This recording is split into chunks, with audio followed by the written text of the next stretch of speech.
હવે વિદ્યુત ક્ષેત્ર વિશે થોડું જોઈએ. આપણે એવું ભણી ચૂક્યા છે કે બે વિદ્યુત ભાર પછી સજાતી હોય કે વિજાતી હોય, બે વિદ્યુત ભારો એકબીજા ઉપર આકર્ષી અને અપાકર્ષી પ્રકારનું વિદ્યુત ચુંબકીય બળ લગાડે છે.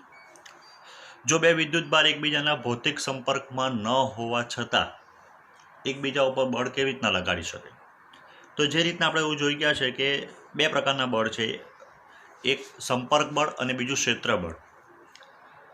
તો ગુરુત્વાકર્ષી બળ બી એક પ્રકારનું ક્ષેત્ર બળ છે, ચુંબકીય બળ એક પ્રકારનું ક્ષેત્ર બળ છે કે જ્યારે કોઈ એક દળ ધરાવતો પદાર્થ બીજા દળ ધરાવતા પદાર્થના ગુરુત્વાકર્ષણ ક્ષેત્રમાં આવી જાય તો ત્યારે એના પર ગુરુત્વાકર્ષી બળ લાગે. પૃથ્વીના ગુરુત્વાકર્ષણ ક્ષેત્રમાં જ્યારે કોઈ એક પદાર્થ આવે તો પૃથ્વી એને પર પોતાનું ગુરુત્વાકર્ષી બળ લગાડે. તો આ જ પ્રમાણે કોઈ એક આપણે બિંદુવત વિદ્યુતભાર લઈએ, ધારો કે અહીંયા બિંદુવત વિદ્યુતભાર ક્યુ છે, તો એ બિંદુવત વિદ્યુતભાર ક્યુ જે છે એની ફરતે એક પ્રકારનું પોતાનું એક ક્ષેત્ર ઉત્પન્ન કરશે. જ્યારે બીજો કોઈ વિદ્યુતભાર એના ક્ષેત્રની અંદર પ્રવેશે ત્યારે આ બે વિદ્યુતભારો વચ્ચે આંતરક્રિયા થાય અથવા આ બે વિદ્યુતભારો એકબીજા ઉપર બળ લગાડે. જો આ બંને વિદ્યુતભારો સજાતીય હશે તો અપાકર્ષણ લાગશે, વિજાતીય હશે તો આકર્ષણ લાગે. પણ આ બળ ઉદ્ભવવાનું કારણ શું છે? તો આ બળ ઉદ્ભવવાનું કારણ આ જે વિદ્યુતભાર છે જેનું આપણે અત્યારે વિદ્યુત ક્ષેત્રની ચર્ચા કરતા છે, તો એ જે વિદ્યુતભાર છે એને સ્ત્રોત વિદ્યુતભાર કહેવાતા, સોર્સ વિદ્યુતભાર. એની ફરતેના વિસ્તારમાં એનું પોતાનું એક પ્રકારનું ક્ષેત્ર ઉત્પન્ન કર્યું. વિદ્યુત ક્ષેત્ર ભલે આપણે જોઈ શકતા નથી, પણ વિદ્યુત ક્ષેત્ર એ વાસ્તવિક ક્ષેત્ર છે. વિદ્યુત ક્ષેત્ર ખરેખર છે શું? તો વિદ્યુત ક્ષેત્ર એટલે આપણે એમ કહી શકાય કે એ એક પ્રકારનું એવું ક્ષેત્ર છે જે વિદ્યુતભાર પોતાની આજુબાજુ ઉત્પન્ન કરે અને એક ક્ષેત્રમાં બીજો કોઈ વિદ્યુતભાર આવે ત્યારે એ બે વિદ્યુતભારો વચ્ચે બળ લાગે. આપણે ગુરુત્વાકર્ષણ ક્ષેત્ર જ્યારે સમજાતા ત્યારે આપણે એક ઉદાહરણ લીધેલું હતું આ રીતનું કે ધારો કે આપણે એક ટેબલ ઉપર કે એક રૂમમાં મીણબત્તી સળગાવીએ તો એની ફરતેના વિસ્તારમાં આપણને ખબર છે મીણબત્તીનું શું ઉત્પન્ન થશે? પ્રકાશ ક્ષેત્ર. એ પ્રકાશ ક્ષેત્ર કોના ઉપર આધારિત હશે? તો બે વસ્તુ પર આધારિત હશે. એક, આ મીણબત્તી કેવી છે, એટલે કે જે કયો સ્ત્રોત છે, નાની મીણબત્તી છે, મોટી મીણબત્તી છે, એની જ્યોત મોટી સળગતી છે. બીજો આધાર રાખશે અંતર ઉપર. જેમ જેમ આ મીણબત્તીથી દૂર જતા જઈએ તેમ તેમ સ્વાભાવિક છે કે એનું પ્રકાશ ક્ષેત્ર જે છે તેની તીવ્રતા ઘટતી જશે.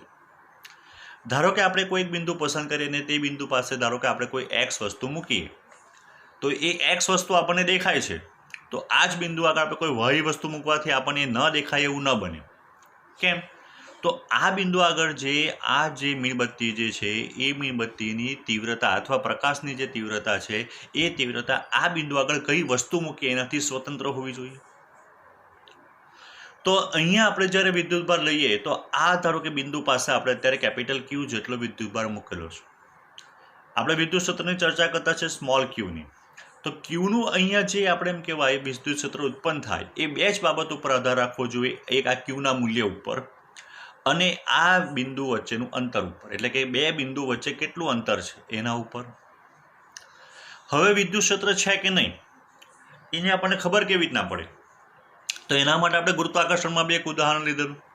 માની લો કે એક બોક્સની અંદર યાદ હોય તો આપણે એવું કીધેલું કે એક મેગ્નેટ છે અથવા અત્યારે આપણી પાસે એક પદાર્થ છે. ધારો કે બીજે એક નાની અમથી ખીલીને આપણે લાવીએ તો જો આ મેગ્નેટ હશે તો એ મેગ્નેટના ચુંબકના જે ચુંબકીય ક્ષેત્રમાં પ્રવેશે એટલે ઓટોમેટિક એના ઉપર આકર્ષી બળ લાગશે, ચુંબકીય બળ લાગે. એટલે આપણને ખબર પડી જાય કે હા આ બોક્સની અંદર મેગ્નેટ જ છે. એટલે બળ જે છે એ આપણને બતાવશે કે કયું ક્ષેત્ર છે કે નથી. જો એ મેગ્નેટ હશે જ નહીં તો કોઈ પ્રકારનું ચુંબકીય ક્ષેત્ર ઉત્પન્ન થવાનું નથી, અને ચુંબકીય ક્ષેત્ર ન ઉત્પન્ન થાય તો બીજો ચુંબકીય પદાર્થ જ્યારે એક ક્ષેત્રમાં પ્રવેશે અથવા કોઈની નજીક લાવીએ પદાર્થની તો એના ઉપર કોઈ જાતનું બળ લાગતું નથી. અહીં આપણે એવું કીધું છે કે ક્યુ જેટલો વિદ્યુતભાર જે છે એ ક્યુ જેટલો વિદ્યુતભાર, અત્યારે આપણે એમ કહેતા વિદ્યુતભાર છે તો વિદ્યુતભાર હોય તો એનું વિદ્યુત ક્ષેત્ર હશે. જો વિદ્યુતભાર અને વિદ્યુત ક્ષેત્ર બંને હોય તો આપણે એમ કહી શકાય કે ક્યુ જે છે જ્યારે આપણે એને નજીક લાવીએ ત્યારે આકર્ષી અપાકર્ષી બળ લાગવું જોઈએ. જો આ વિદ્યુતભાર જ નહીં હોય તો વિદ્યુત ક્ષેત્ર હોવાનું નથી. તો હવે આપણને ખબર છે કેપિટલ ક્યુ વિદ્યુતભાર જ છે, સ્મોલ ક્યુ વિદ્યુતભાર છે કે નહીં ત્યારે પ્રશ્ન છે. તો જો સ્મોલ ક્યુની નજીક આપણે આ કેપિટલ ક્યુને લાવીને કોઈ પ્રકારનું બળ જ નહીં લાગે તો માની લેવાનું કે કેપિટલ સ્મોલ ક્યુ એ કોઈ પ્રકારનો વિદ્યુતભાર ધરાવતો નથી, તો વિદ્યુતભાર જ નથી ને વિદ્યુતભાર નથી તો એની ફરતે કોઈ જાતનું વિદ્યુત ક્ષેત્ર નથી. જો સ્મોલ ક્યુ વિદ્યુતભાર હશે અથવા વિદ્યુતભાર હોય તો એની ફરતે ચોક્કસ એનું પોતાનું એક એવું ક્ષેત્ર ઉત્પન્ન કરશે જેને એનું વિદ્યુત ક્ષેત્ર કહેવાય. તો એ વિદ્યુત ક્ષેત્ર જે છે એ હશે અને જ્યારે બીજો કોઈ વિદ્યુતભાર કેપિટલ ક્યુ એમાં એના વિદ્યુત ક્ષેત્રમાં પ્રવેશે એટલે એના ઉપર બળ લાગશે. બળ એ વિદ્યુત ક્ષેત્ર હોવાની આપણને 100% ખાતરી આપે છે, પ્રૂફ આપે છે.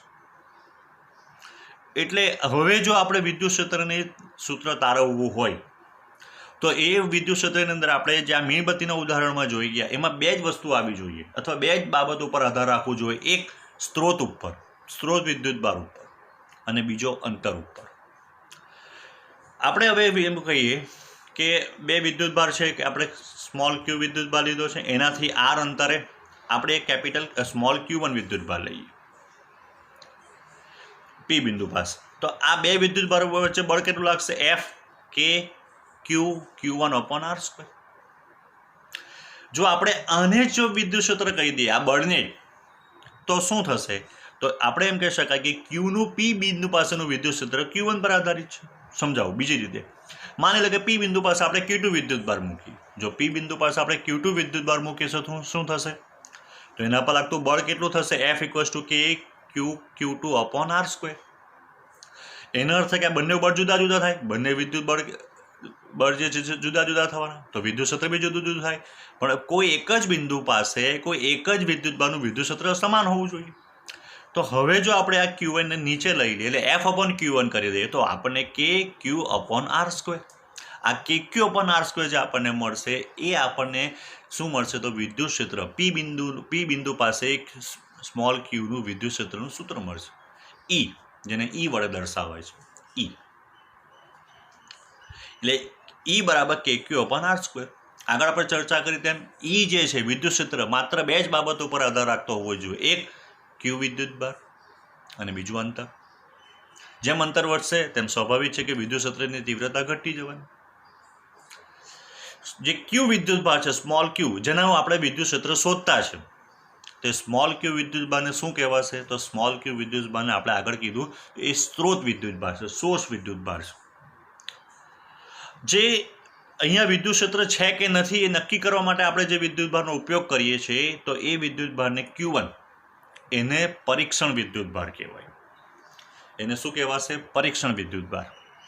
આપણે આગળ વાત કરી કે ધારો કે આ ચુંબકની નજીક એક નાની ખીલી કે એવું લાવીએ તો ચુંબકની નજીક આકર્ષાશે. પણ અહીંયા ચુંબકીય ક્ષેત્ર છે કે નહીં નક્કી કરવા માટે આપણે ચુંબક કરતાં મોટો કોઈ પદાર્થ લાવીએ જે ચુંબકને આકર્ષવા માંડે, લોખંડનો કે એવો કોઈ મોટો પદાર્થ, તો એ પદાર્થ નહીં આકર્ષાશે, ચુંબક આકર્ષાઈ જશે. કેમ?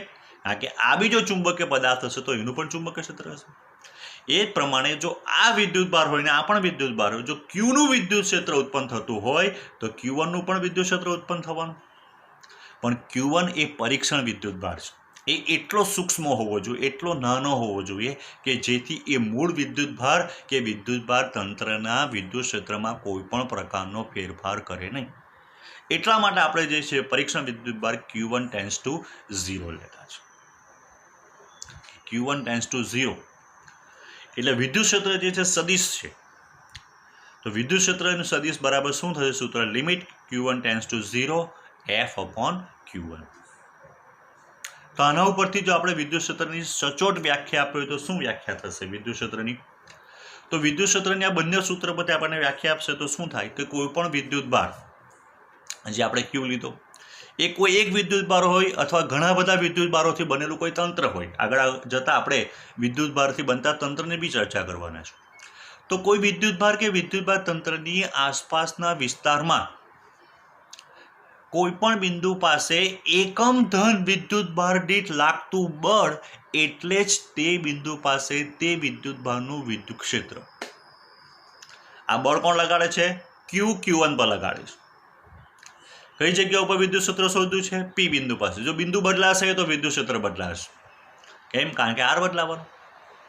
એટલે કોઈ પણ વિદ્યુતભાર કે વિદ્યુતભાર તંત્રની આસપાસના વિસ્તારમાં કોઈ પણ વિદ્યુતભાર કે વિદ્યુતભાર તંત્રની આસપાસના વિસ્તારમાં એકમ ધન વિદ્યુતભાર દીઠ લાગતું વિદ્યુત બળને તે વિદ્યુતભારનું શું કહેવાશે? વિદ્યુત ક્ષેત્ર.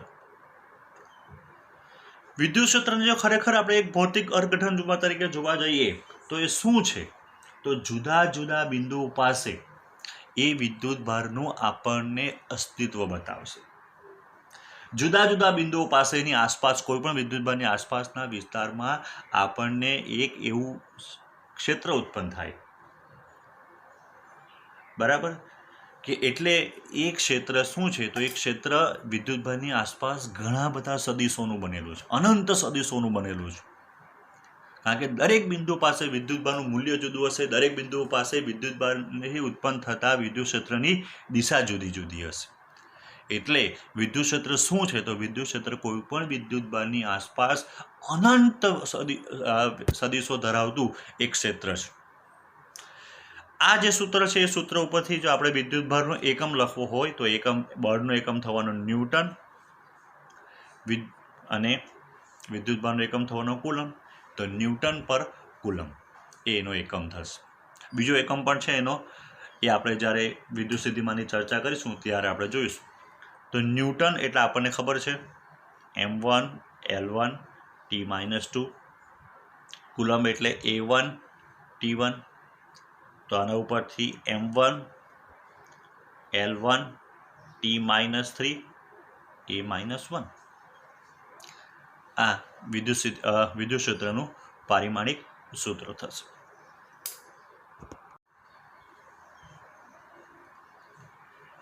બિંદુવત વિદ્યુતભારનું વિદ્યુત ક્ષેત્ર આપણે ઓલરેડી થોડી એની ચર્ચા કરી ચૂક્યા છે, પણ હવે વ્યવસ્થિત જોઈએ. એક આપણે યામાક્સ લીધેલો છે.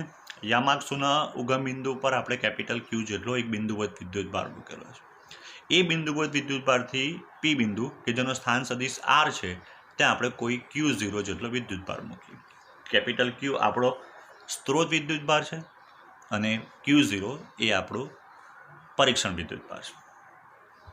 તો હવે આપણે જોઈ ગયા છે કે વિદ્યુત ક્ષેત્ર જો શોધવું હોય તો વિદ્યુત ક્ષેત્ર શોધવા માટે F/Q0 એકમ વિદ્યુતભાર દીઠ લાગતું બળ. તો આ બળ કોણ લગાડશે, તો કેપિટલ ક્યુ સ્મોલ Q0 પર જે બળ લગાડે તે શોધવાનું છે. તો કેપિટલ ક્યુ દ્વારા સ્મોલ Q0 પર લાગતું બળ, તો ન્યૂટન કુલમના નિયમ પરથી આપણે શોધી શકીએ. તો એ બળ કેટલું થવાનું, Q0/r². બે વિદ્યુતભારના મૂલ્ય Q છે, Q0 અને બે વચ્ચેનું અંતર કયું છે, r². હવે એ બળ કઈ દિશામાં લાગશે, તો એ બળ આ કેપિટલ ક્યુ વિદ્યુતભાર જે છે આ બી ધન વિદ્યુતભાર લેવો પડે, આ બી ધન વિદ્યુતભાર છે એવું માની લઈએ. તો હવે આ દિશામાં બળ લાગશે, આનાથી દૂર જશે, જે r ની દિશા થશે એટલે અહીંયા r લખ્યું.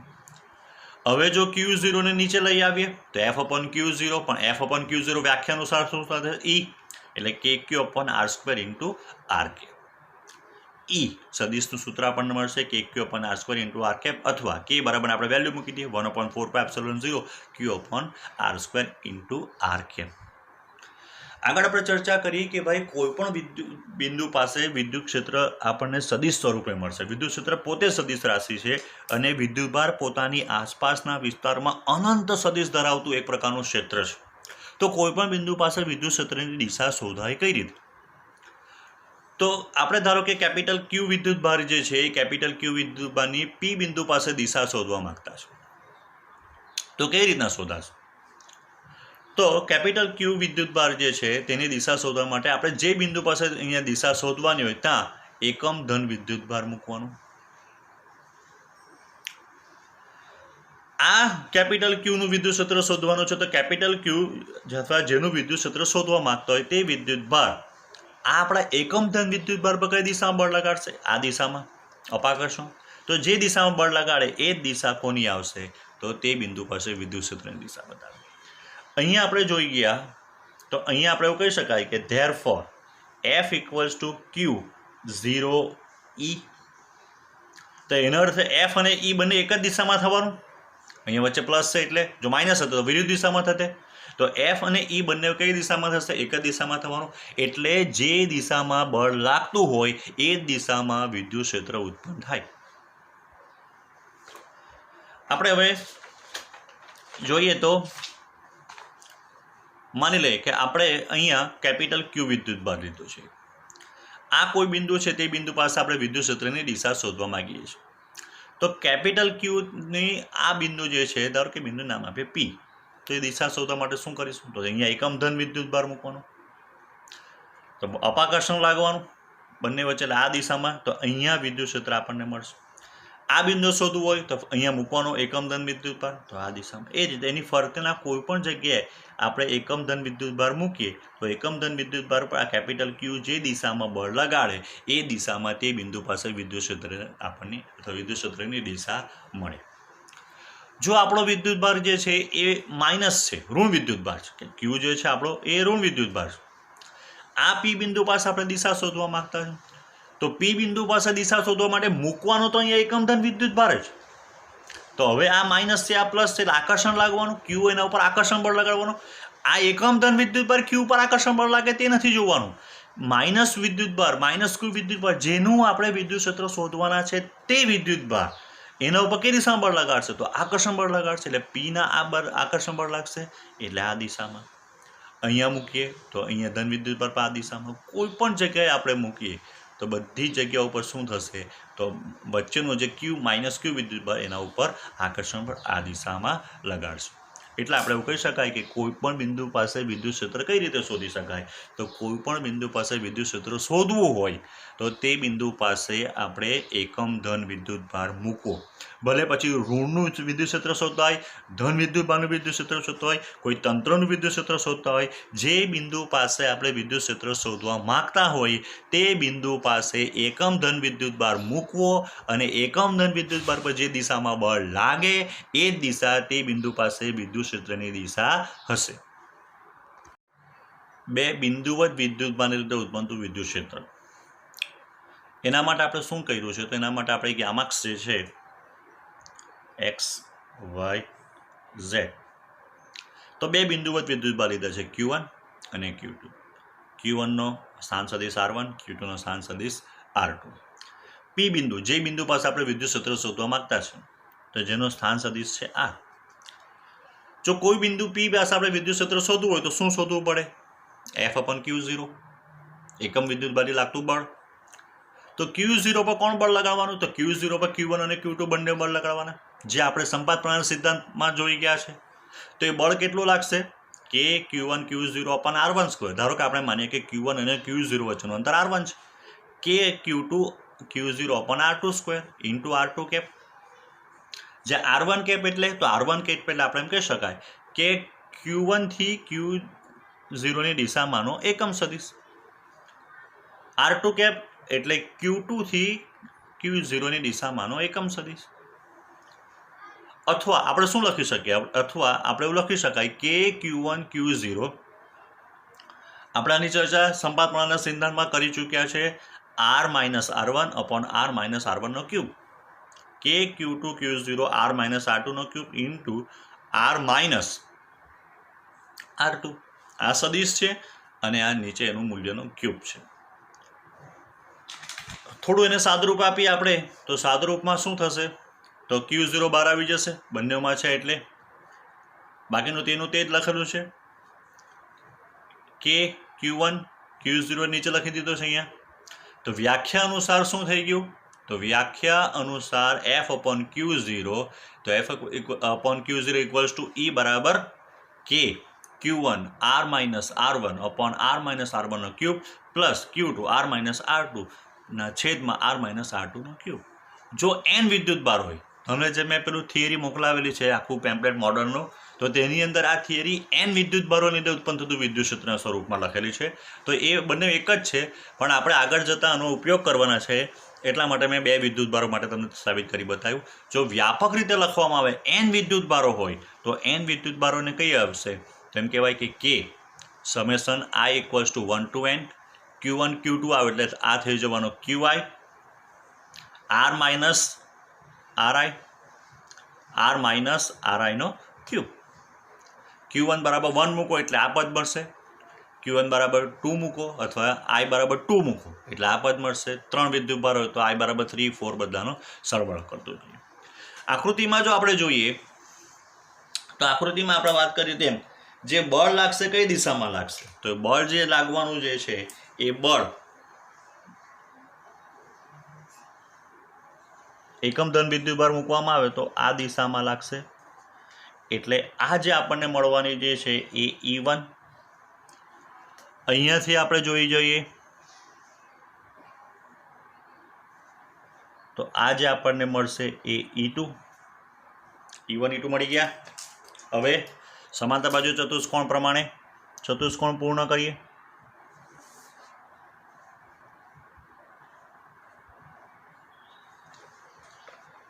બરાબર. તો હવે જ્યારે આપણે આને જોડીશું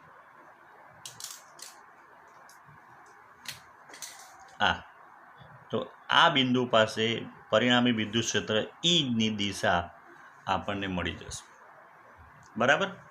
તો આ રીતે આપણે બે બિંદુવત વિદ્યુતભારોને લીધે ઉત્પન્ન થતું વિદ્યુત ક્ષેત્રનું મૂલ્ય શોધી શકીએ અને દિશા પણ આકૃતિમાં દર્શાવ્યા પ્રમાણે.